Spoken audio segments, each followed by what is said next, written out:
ನಮಸ್ಕಾರ. AS32 ಕನ್ನಡ ನ್ಯೂಸ್ಗೆ ಸ್ವಾಗತ.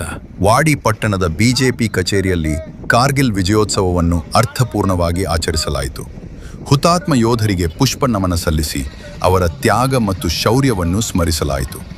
ಈ ವೇಳೆ ಮಾತನಾಡಿದ ಬಿಜೆಪಿ ಅಧ್ಯಕ್ಷ ವೀರಣ್ಣ ಯಾರಿ, ಕಾರ್ಗಿಲ್ ಯುದ್ಧದಲ್ಲಿ ಭಾರತೀಯ ಸೈನಿಕರ ಪರಾಕ್ರಮವನ್ನು ನೆನಪಿಸಿ ದೇಶಕ್ಕಾಗಿ ಪ್ರಾಣ ಅರ್ಪಿಸಿದ ವೀರ ಯೋಧರ ತ್ಯಾಗವನ್ನು ಎಂದಿಗೂ ಮರೆಯಬಾರದು ಎಂದು ಹೇಳಿದರು. ಜಿಲ್ಲಾ ಹಿಂದುಳಿದ ವರ್ಗಗಳ ಉಪಾಧ್ಯಕ್ಷ ಬಸವರಾಜ ಪಂಚಾಳ ಕೂಡ ಯೋಧರ ತ್ಯಾಗವನ್ನು ಸ್ಮರಿಸಿ ಪ್ರತಿಯೊಬ್ಬ ಭಾರತೀಯನು ಅವರ ಸೇವೆಯನ್ನು ಗೌರವಿಸಬೇಕು ಎಂದು ಕರೆ ನೀಡಿದರು. ಈ ಸಂದರ್ಭದಲ್ಲಿ ಬಿಜೆಪಿ ಅಧ್ಯಕ್ಷ ವೀರಣ್ಣ ಯಾರಿ, ಜಿಲ್ಲಾ ಹಿಂದುಳಿದ ವರ್ಗಗಳ ಉಪಾಧ್ಯಕ್ಷ ಬಸವರಾಜರಾಜ್ ಪಂಚಾಳ, ವಿಠಲ ನಾಯಕ, ಶರಣಗೌಡ ಚಾಮನೂರ, ಭೀಮರಾವ ದೊರೆ, ಗಿರಿಮಲ್ಲಪ್ಪ ಕಟ್ಟಿಮನಿ, ಯಮನಪ್ಪ ನವನಳ್ಳಿ, ಹರಿ ಗಲಾಂಡೆ, ಕಿಶನ ಜಾಧವ, ಅಂಬದಾಸ ಜಾಧವ, ಮಲ್ಲಿಕಾರ್ಜುನ ಸಾತಖೇಡ, ದತ್ತಾ ಖೈರೆ, ರಾಜು ಪವಾರ್, ಕಾಶಿನಾಥ ಶೆಟಗಾರ್, ಚಂದ್ರಶೇಖರ ಬೆಣ್ಣೂರ, ಯಂಕಮ್ಮ ಗೌಡಗಾಂವ್, ನಿರ್ಮಲ ಇಂಡಿ, ಉಮಾಭಾಯಿ ಗೌಳಿ, ಸುನಿಲ್ ಹುಗಾರ, ಸುನಿಲ್ ರಾಠೋಡ ಸೇರಿದಂತೆ ಹಲವರು ಉಪಸ್ಥಿತರಿದ್ದರು.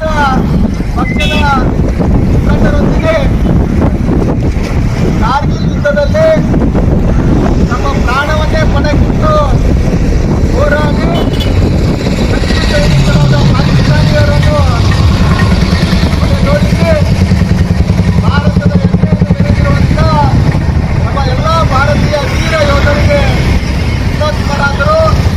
ಅವರ ಒಂದು ಹುತಾತ್ಮತೆಗೆ ನಾವೆಲ್ಲರೂ ಭಾವಪೂರ್ಣ ಶ್ರದ್ಧಾಂಜಲಿಯನ್ನು ಸಲ್ಲಿಸಿ ಆ ಒಂದು ವೀರ ಸೇನಾನಿಗಳಿಗೆ ನಾವೆಲ್ಲರೂ ಭಾರತೀಯ ಪಕ್ಷದ ವತಿಯಿಂದ ಹಾಗೂ ನಮ್ಮ ಎಲ್ಲರ ಮುಖಂಡರ ವತಿಯಿಂದ ಅವರಿಗೆ ಭಾವಪೂರ್ಣ ಶ್ರದ್ಧಾಂಜಲಿಯನ್ನು ಸಲ್ಲಿಸಿ ನಮಗೆ ವಿಜಯೋತ್ಸವದ ಒಂದು ಸಭೆಯನ್ನು ಹಂಚಿದಂಥ ಮಹಾನ್ ಯೋಧರಿಗೆ ನಾವೆಲ್ಲರೂ ಹೃತ್ಪೂರ್ವಕ ಧನ್ಯವಾದಗಳನ್ನು ಅರ್ಪಿಸುತ್ತಾ ಅವರಿಗೆ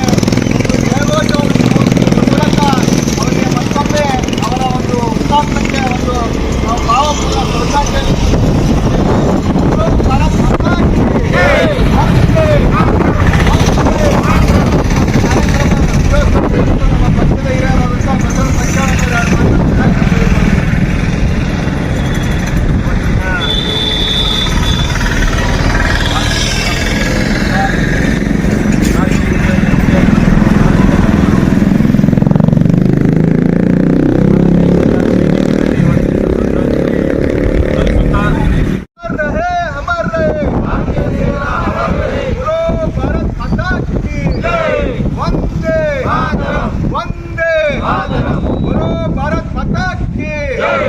ವೀರ ಭಾರತೀಯ ಸೈನಿಕರಿಗೆ, ಭಾರತೀಯ ವೀರ ಸೈನಿಕರಿಗೆ